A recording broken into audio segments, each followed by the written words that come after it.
అరవింద్ కుమార్ ఎక్కడుండు అని మాకు ఈరోజు పొద్దున్న నుంచి ఎత్తుకుతున్నాం మేము. కుట్రల భాగంగానే ఈయన ఇక్కడ ఎంక్వైరీ అయితే అరవింద్ కుమార్ గత 10 రోజుల నుంచి భారతదేశంలో ఉండో లేడో తెలియని పరిస్థితి. ఈరోజు ఎంక్వైరీకి ఆదేశం ఇస్తుంది ప్రభుత్వం.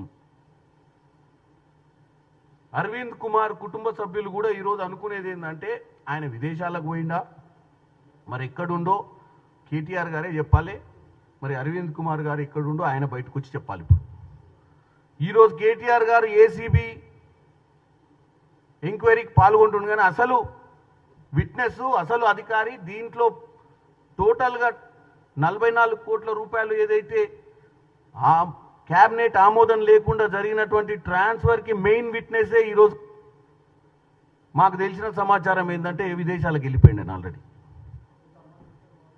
ప్రభుత్వ అనుమతి తీసుకుపోయిందా లేదా అనేది ఆల్రెడీ ఇప్పుడు తెలిసింది కాబట్టి నేను ప్రెస్లో చెప్తే ప్రభుత్వం కూడా దీని మీద ఒక ఎంక్వైరీ చేస్తుంది, చెప్తుంది కదా. అసలు వాస్తవమా కాదా అని నేను అడుగుతున్నా. ఎందుకంటే